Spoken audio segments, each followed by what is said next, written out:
Now, the South African bank and wealth management firm Investec has reported a sharp rise in annual profits thanks to strong loan growth and a rise in funds under management. The lender, which also has a significant presence here in the city, reported an adjusted operating profit of £687.4 million for the year to the end of March, up 82% on the previous 12 months. Well, joining me now is Fani Titi. He is the Group Chief Executive of Investec. Fani, welcome to you. Nice to see you again. Which sectors are seeing the strongest loan growth right now? Hello, Ian. Good to be here. We have a number of sectors. For instance, we saw a lot of significant growth in our mortgage business to high net worth individuals. In certain corporate sectors, we were able to see significant growth. For instance, we do have a big business that supports private equity players. As an example, we have an asset finance business here in the UK that also saw significant growth. So we have a level of diversification and a number of specialist sectors that we support. And we are pleased with the business here in the UK. And similarly, we are pleased with the performance of the South African business, both on the wealth management side and on the banking side, in particular, private clients. Now, your credit losses have been going in the right direction. Do you worry about the overall deterioration in the macro environment? We have to be concerned about the dark clouds that are on the horizon. We reported a very low credit loss ratio. We have, though, guided that there will be a level of normalization as we go forward. So we see that ticking up a little bit. The reason it is so low this time around, in addition to the asset quality that we have, is that we had recoveries in South Africa and we saw low impairments in both the UK and South Africa. But looking out a year and more, we do see that impairments will increase, although we do expect them to be moderate into the 25 to 35 credit loss ratio range in terms of basis points. Now, we're obviously in a rate tightening environment. In fact, you may even get another rate increase in South Africa today. I mean, that is really, on the whole, pretty good news for lenders like you because it helps you widen your net interest margins. Yes, it does. But I think the bigger impact in the long term is the impact on clients, the impact on consumers. And if rates remain high for a long period of time, you would expect that impact on consumers ultimately to impact businesses and to impact banks in the long term. But in the shorter term, you get better margins on your lending. You get better interest return on the capital that you hold with the central banks.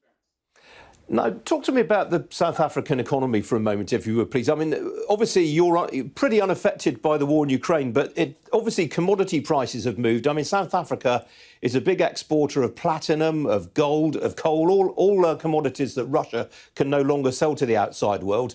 But you're also a big importer in South Africa of oil. I just wonder, net, how does the economy respond to the Russia situation? Look, the economy hasn't grown at a significant rate over a period of 10 years because there are a number of structural reforms that need to be implemented.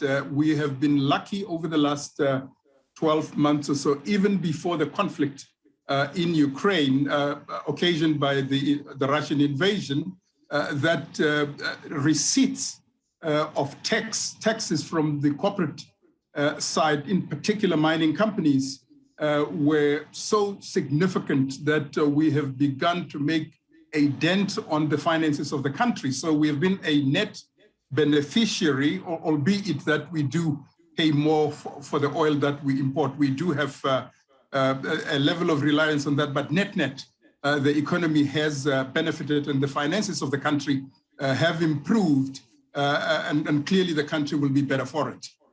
And I mentioned coal just now. We should point out, of course, that as a bank, you've been reducing your exposure to the coal sector. We are fundamentally committed to sustainability, both of the communities we operate in, of the environment, and we want to make a positive impact on our clients. So we have been reducing our support for coal in the UK. We have indicated that in the next 3 to 5 years, our exposure will drop to zero. In South Africa, we do support coal that goes into Eskom, which produces 95% of the electricity of the country. At the moment, we have unstable electricity supply. So from a social impact perspective, we obviously have to continue to support Eskom. But the overall trajectory of our investment is for sustainable investment and for sustainable lending and for reduction in emissions overall. Now, the US dollar has been on a tear lately. Traditionally, that is not terribly good news for currencies like the rand. How worried are you about that? Look, the rand has been particularly resilient over the last little while, partly as a consequence of what we spoke about, that commodity prices have been high. Second, we are a very deep and liquid market with what's happening in the emerging markets. For instance, the impact of Russia, the Russian invasion. South Africa is still regarded as a stable emerging market with deep liquidity, as I said. So there has been net some level of gain and stability, but as interest rates go up in the US, in the UK, that over time will place a little bit of pressure on the rand, as the carry trade will be less attractive, as it were. So we would expect in the medium term the rand to continue to weaken. All right, Fani, I know it's a really busy day for you, the results today. We have to leave it there. Thank you very much indeed for sparing the time to talk to us. Thank you. Thanks, Ian. Lovely talking to you.